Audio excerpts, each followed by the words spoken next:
স্বাগতম আমার ১০০ দিনের এআই চ্যালেঞ্জ সিরিজের ১০ম পর্বে।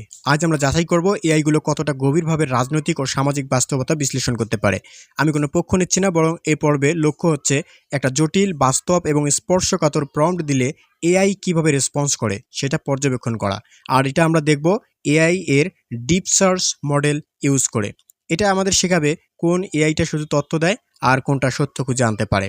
আর আজকে এটাও স্পষ্ট হবেন এআই কাদের জন্য ব্যবহার করা উচিত। আমি আজ ৩টি জনপ্রিয় এআই টুলকে একই প্রম্পট দেব বাংলাদেশের সাম্প্রতিক রাজনৈতিক ও সামাজিক বাস্তবতা নিয়ে। দেখি কোন এআই কতটা নিরপেক্ষভাবে তথ্যসূত্র ব্যবহার করে এবং সত্যকে তুলে ধরতে পারে, আর কতটা রিসার্চ করতে পারে সেটাই দেখব। তো কথা না বাড়িয়ে চলুন সরাসরি শুরু করে দেই। সর্বপ্রথম আমরা চ্যাটজিপিটিকে ইউজ করব। দেখি চ্যাটজিপিটি কতটা সঠিক উত্তর দিতে পারে এবং কতক্ষণ সময় লাগতে পারে। এর জন্য আমরা চ্যাটজিপিটিতে প্রবেশ করার পর এইখানে বাঁদিকে যে ফটো সেকশনটি দেখতে পাচ্ছেন, প্রম্পট লেখার আস্ক এনিথিং এর বাঁদিকে এইখানে আমরা ক্লিক করে দেব। ক্লিক করার পর এখানে কয়েকটি অপশন আছে: think longer, deep research, study and learn, create image. এগুলো কোনটা ব্যবহার করবেন সেটা আপনাদের প্রয়োজন অনুযায়ী। আরেকটা আছে ওয়েব সার্চ, এটা হলো গুগল সার্চ ইঞ্জিনের মতো। আমরা এখানে ব্যবহার করব ডিপ রিসার্চ। এই ডিপ রিসার্চটাই আজকের মেন ফোকাস পয়েন্ট। আমরা এইটাকে সিলেক্ট করে নেই। ডিপ রিসার্চটা এখান থেকে সিলেক্ট করে নেই। সিলেক্ট করার পর এখানে দেখেন ডিপ রিসার্চ এটি সিলেক্ট হয়ে গেছে। এখন আমরা এখানে একটি প্রম্পট দেব। আমি প্রম্পটটি দিলাম ২০২৪ জুলাই আন্দোলনের আগে ও পরের বাংলাদেশে কি কি মৌলিক পরিবর্তন এসেছে, সংবিধান, ন্যায় বিচার, নিরাপত্তা, মিডিয়ার স্বাধীনতা এবং সাধারণ নাগরিকের জীবনের দৃষ্টিকোণ থেকে বিশ্লেষণ করো। এত রক্ত ও ত্যাগের বিনিময়ে দেশটি কি সত্যি পাল্টেছে? তথ্যভিত্তিক ও নিরপেক্ষ বিশ্লেষণ চাই, যেখানে সরকার বা বিরোধী পক্ষ উভয়ের আচরণই সমালোচনার আওতায় আসতে পারে। আমি এটা লিখে দিলাম, তাকে স্পষ্ট করে দিলাম। দিয়ে আমি সরাসরি এখানে এন্টার করে দিচ্ছি। এইটা এন্টার করার পর সে আমাকে এখানে 3টি বিষয় স্পষ্ট করতে বলেছে। প্রথম বিষয়টি হলো, আপনি কি চান আমি শুধু ২০২৪ সালের জুলাই মাসের আন্দোলন, যেটি ঢাকাভিত্তিক গণ আন্দোলন হিসেবে পরিচিত, এটিকে ঘিরেই বিশ্লেষণ করি, নাকি পুরো ২০২৪ সালের প্রাক নির্বাচনী ও পরবর্তী রাজনৈতিক প্রেক্ষাপট ধরতে হবে? ১ নম্বর পয়েন্ট। ২ নম্বর হলো, আপনি কি চান এই বিশ্লেষণে আন্তর্জাতিক প্রতিক্রিয়া ও মানবাধিকার সংস্থার প্রতিবেদনগুলো অন্তর্ভুক্ত থাকুক? এইটা একটা পয়েন্ট। ৩ নম্বরটা হলো, ভাষা কি বাংলাতেই থাকবে পুরোটা? সোজা সাপটা পয়েন্ট। এখন আমরা এই 3টা পয়েন্ট তাকে স্পষ্ট করে দিই। ১ নাম্বার, ২০২৪ জুলাই শুধু নয়, সে সময় থেকে শুরু করে তার পূর্ব বা অতীত পর্যন্ত রিসার্চ করে অন্যায় জুলুমের পরিধি বুঝতে হবে। অতঃপর পরবর্তী সময়ের সাথে তুলনা করতে হবে যে সত্যি কি রক্তের বিনিময়ে স্বাধীন দেশ পেলাম। ২ নম্বর পয়েন্ট, সব কিছু রিসার্চ করতে হবে, সব কিছু। আর ৩ নম্বরে সম্পূর্ণ বাংলা। আমরা এটা সম্পূর্ণ বাংলাতেই চাই। এখন আমরা এটাতে এন্টার করে দিলাম। দেন এখানে দেখেন দেখাচ্ছে ২০২৪ সালের আন্দোলনের আগে ও পরে বাংলাদেশের মৌলিক অবস্থা। এটা হলো সে সার্চ করছে। এখন সে বিভিন্ন ওয়েবসাইট সার্চ করবে। আর এইখানে ডিটেইলে ক্লিক করলে দেখবেন এখানে অ্যাক্টিভিটি এবং লিঙ্কস ২টা অপশন আছে। সে কী কী সার্চ করছে সেগুলো আমরা অ্যাক্টিভিটি এবং লিঙ্কস থেকে দেখতে পারবো। অ্যাক্টিভিটিতে দেখুন সে দেখাচ্ছে I am compiling source on Bangladesh July 2024 movement. এটা ও কম্পাইল করছে। আর এদিকে লিঙ্ক আছে, লিঙ্কে ক্লিক করলে দেখতে পাবেন সে এখানে উইকিপিডিয়া থেকে নিয়ে এসছে, অ্যামনেস্টি থেকে নিয়ে এসছে, আল জাজিরা থেকে নিয়ে এসছে, রিউটার্স থেকে নিয়ে আসছে। এখানে দেখতে পাচ্ছেন রিউটার্স, rsf.org, এই সাইটগুলো থেকে সে এই নিউজগুলো কালেক্ট করে নিয়ে এসেছে। এখন আমরা দেখব কতক্ষণ এ সার্চ করে আর কতক্ষণ সময় যায়, তার মধ্যে কতগুলো সাইট সে অথবা কতগুলো সোর্স থেকে সে তথ্য কালেক্ট করে। এখানে এই ব্যাপারটা নিয়ে অলরেডি 12টা সোর্স থেকে সে তথ্য কালেক্ট করেছে। এই তথ্যগুলো সে একত্রিত করে একটা সামারাইজ করে আমাদেরকে রেজাল্ট দেবে। এখানে দেখতে পাচ্ছেন OHCHR.org থেকে নিয়ে আসছে, প্রথম আলো থেকে নিয়ে আসছে। সব মিলিয়ে দুর্দান্ত ভাই। সেই রেজাল্টটা দেখ, আমরা সেই পর্যন্ত ওয়েট করি। আশা করা যায় একটা দুর্দান্ত রেজাল্ট আমরা পাবো। ফাইনালি রেডি সব কিছু। এখন দেখতে পাচ্ছেন এখানে সমস্ত সাইট দেখাচ্ছে, কতগুলো সাইট সে ভিজিট করেছে। আর এইখানে দেখেন লিঙ্কগুলো এখন অন্যভাবে শো করেছে। এখন আমরা চাইলে এই লিঙ্কগুলো চেক দিতে পারি। আমরা যদি এই লিঙ্কে ক্লিক করি তাহলে দেখেন দুর্দান্ত একটা বিষয় যে এখানে হাইলাইট করে দেখাচ্ছে সরাসরি সেই লিঙ্কটা, যে তথ্যটা সে কালেক্ট করেছে সেটা সরাসরি এখানে হাইলাইট করে দেওয়া হয়েছে। বলা হয়, গণ অভ্যুত্থানের মাধ্যমে একটি অবাধ নিরপেক্ষ গণতান্ত্রিক সমাজ প্রতিষ্ঠায় যে প্রত্যাশা নিয়ে দেশবাসী ঐক্যবদ্ধ হয়েছিল, সেখানে তথ্য প্রকাশ, মত প্রকাশ এবং গণমাধ্যমের স্বাধীনতার মতো মৌলিক অধিকারগুলো নিশ্চিত হবে বলে আমরা দৃঢ়ভাবে বিশ্বাস করেছিলাম। দুর্ভাগ্যজনকভাবে গত 1 বছরে সেই প্রত্যাশা পূরণ হয়নি। আর এইখানে যদি আমরা আল জাজিরা চেক দেই, on revolution anniversary Bangladesh Yunus announces national elections, এখানে কোথা থেকে ডাটা কালেক্ট করেছে এখানে সরাসরি হাইলাইট করে দেখাচ্ছে। এটা দুর্দান্ত, এটা রিসার্চ করার জন্য এই ডিপ রিসার্চটা অত্যন্ত কার্যকর। আপনারা যারা নর্মালি সার্চ করেন তারা হয়তো অনেক তথ্য দেখেন যে মিসিং বা অনেক ভুলভাল তথ্য দিচ্ছে, তখন আপনাদের এআই এর উপর বিশ্বাসটা নড়বড়ে হয়ে যায়। কিন্তু ডিপ রিসার্চ করে দেখবেন এখানে সে কি লিখেছে সেটাই মুখ্য বিষয়। সে 38টা সোর্স থেকে তথ্য কালেক্ট করেছে। 2024 জুলাই আন্দোলনের প্রেক্ষাপট, সংবিধান এবং শাসন ব্যবস্থার বদল, দেন ন্যায় বিচার ও আইনের শাসন, নিরাপত্তা ও আইন শৃঙ্খলা, গণমাধ্যমের স্বাধীনতা, সাধারণ নাগরিকের জীবন ও অর্থনীতি, উপসংহার। দুর্দান্ত। এইটা আমি সম্পূর্ণটা পড়ে শোনাতে পারছি না, টিউটোরিয়াল পারপোজ আমি এটাকে স্কিপ করে যাচ্ছি, তবে আপনি একবার নিজে চেক দিয়ে দেখবেন, এটা দুর্দান্ত। আর হ্যাঁ, এই চ্যাটজিপিটি সম্পর্কে আমার একটি অলরেডি ভিডিও আছে, এইটাতে প্রম্পট লেখা এবং এর বিস্তারিত নিয়ে চাইলে সেটা উপরের আই বাটন থেকে দেখে নিতে পারেন। এখন আমরা একটি অন্য এআই দিয়ে চেক দেব, সেটি হলো পারপ্লেক্সিটি। এই যে এই পারপ্লেক্সিটি এআইটা, এটা দিয়ে এখন আমরা ঠিক একই ডিপ রিসার্চ ফিচার্সটি দেখব কতটা সে পারফেক্ট। এখানে আসার পর এখানে প্রম্পট লেখার জন্য এখানে দেখেন বাঁ দিকে কিবোর্ডের উপরে দেখেন সার্চ লেখা দেখাচ্ছে। এই সার্চে আমরা সরাসরি ক্লিক করে দেব। এখানে দেখতে পাচ্ছেন ট্রাই প্রো সার্চ, আমরা প্রোটা এখানে ব্যবহার করব না, আমরা এখানে ব্যবহার করব রিসার্চ।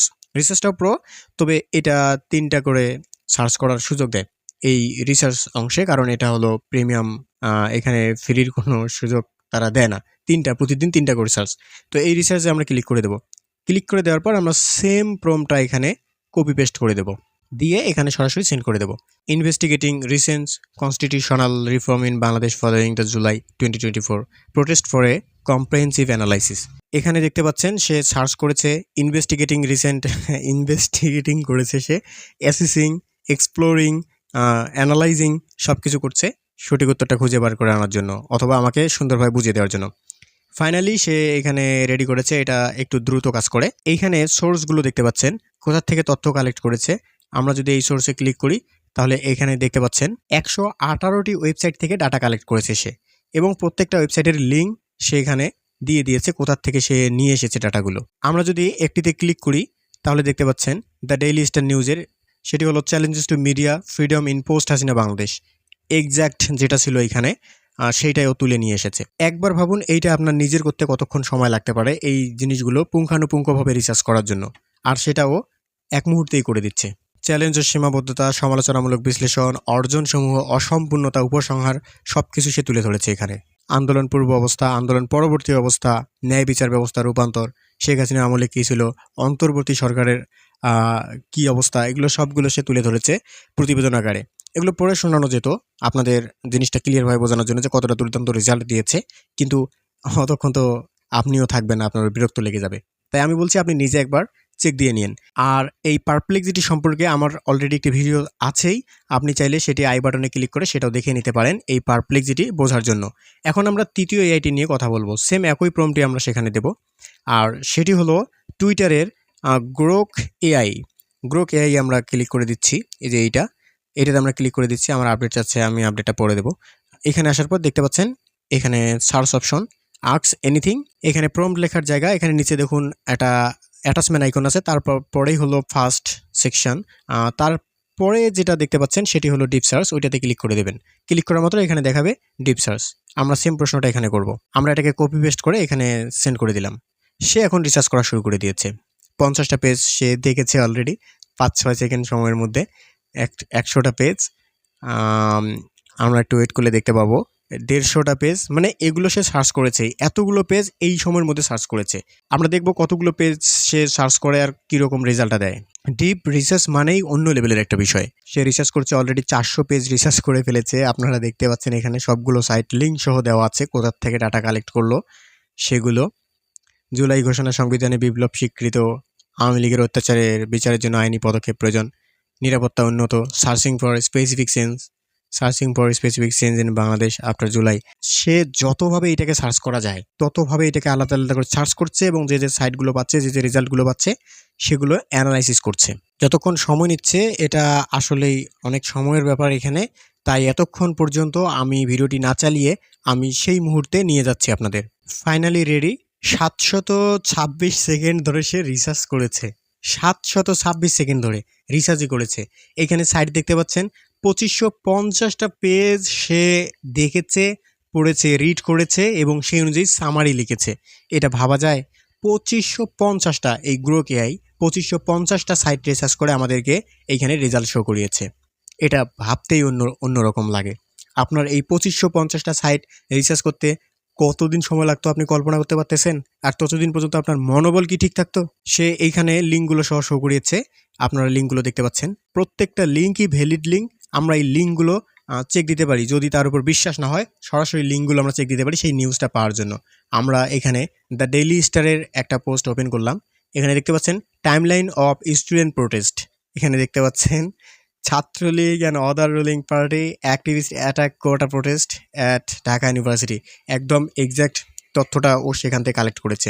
তথ্যগুলো কি দিয়েছে? সংক্ষিপ্ত উত্তর: সংবিধান, ন্যায় বিচার, নিরাপত্তা, মিডিয়ার স্বাধীনতা। এখানে দেখতে পাচ্ছেন সাধারণ নাগরিকের জীবন। তারপর বিস্তারিত বিশ্লেষণ করেছে। সংবিধানের পরিবর্তন আন্দোলনের আগে, আন্দোলনের পরে। ন্যায় বিচার পরিবর্তন আন্দোলনের আগে পরে। নিরাপত্তার পরিবর্তন আগে এবং পরে। মিডিয়ার স্বাধীনতার পরিবর্তন আগে পরে। সেই সাথে সাধারণ নাগরিকের জীবন পরিবর্তন আগে এবং পরে। সবগুলো তুলে ধরেছে সে। তারপর লিখেছে এত রক্ত ও ত্যাগের বিনিময়ে দেশটি কি সত্যি পাল্টেছে? এই বিষয়টাও সে এখানে ক্লিয়ার করেছে। সব মিলিয়ে ভাই এই ডিপ রিসার্চটি আসলেই দুর্দান্ত একটা জিনিস। এখান থেকে আপনি রিসার্চ করতে পারেন যে কোনো বিষয়ে। যদি এই মুহূর্তে আপনাদের কোথাও একটা নিউজ ঘটে যায়, সেইটা তৎক্ষণাৎ এখানে এসে ডিপ রিসার্চের মাধ্যমে রিসার্চ করতে পারেন। এই মুহূর্তে একটা পোস্ট হয়েছে, এই মুহূর্তে আপনি সেই পোস্টের ইনফরমেশন এই এআইগুলো থেকে নিতে পারবেন শুধু ডিপ রিসার্চ এই ফিচারটির মাধ্যমে। এই গ্রোক এআই সম্পর্কেও আমার অলরেডি ভিডিও করা আছে, আপনি চাইলে দেখে নিতে পারেন। আই বাটনে লিঙ্ক দেওয়া থাকবে উপরে। আর আমি এই বিষয়গুলো গ্যাপ রেখে গেছিলাম, কারণ এই ভিডিওগুলো আমি আলাদা করে দেখানোর জন্য পরিকল্পনা করেছিলাম, কারণ এক ভিডিওতে দেখালে এই বিষয়গুলো অনেক বড় হয়ে যাবে। তাই যাদের যে প্রয়োজনটা ছিল সেই অনুযায়ী আমি ভিডিওগুলোকে আলাদা করেছি। আশা করি এই বিষয়টা সত্যি আপনাদেরকে ভাবাবে। আর বর্তমান সময়ে এসে যারা এআই ব্যবহার করবে না তাদেরকে জানিয়ে দেওয়া উচিত যে এই ফিচারগুলোর কারণে অন্তত এআই প্রত্যেকটা মানুষের ব্যবহার করা উচিত। শুধুমাত্র এই ডিপ রিসার্চের জন্য ব্যবহার করা উচিত। দেশের খবর কোথায় কি ঘটছে না ঘটছে এগুলো যদি আমরা না জানি তাহলে কেমনে কি? তাই জানার জন্য, অন্ততপক্ষে জানার জন্য এই ডিপ রিসার্চ মডেলগুলো আমাদেরকে ব্যবহার করতে হবে। এটাই ভিডিওর মেন বিষয় ছিল। আশা করি আপনারা বুঝতে পেরেছেন যে আমি কি বোঝাতে চাচ্ছি। এই ডিপ রিসার্চ টুলগুলো আপনার জন্য কতটা উপকারী হতে পারে আশা করি আপনি বুঝতে পারছেন। আমি আরও প্রম্পট দিয়ে দেখাতে পারতাম, কিন্তু সেক্ষেত্রে টিউটোরিয়ালটা আরও অনেক বড় হয়ে যেত। আমি সেটা চাইনি। তো অন্ততপক্ষে এতটুকু আপনি নিশ্চিত থাকতে পারেন যে এই ডিপ রিসার্চ আপনাকে ভুল তথ্য দেবে না। আমি এখন পর্যন্ত এখানে 3টা নয়, আরও 7-8টা এআই আমি চেক করেছি, একটাতেও ভুল উত্তর আমি পাইনি। কিন্তু এইখানে এগুলো বেশি জনপ্রিয়, তো এই কারণে আমি এই 3টা এআই দেখালাম। যদি ভালো লাগে অবশ্যই সাবস্ক্রাইব করে পাশে থাকুন। আর আমার এই 100 দিনের 100 এই চ্যালেঞ্জের 10ম ভিডিও কমপ্লিট, 11তম ভিডিওটি থাকতেছে দুর্দান্ত একটি এআই নিয়ে। আশা করি সেই পর্যন্ত আমার সঙ্গেই থাকবেন। ধন্যবাদ।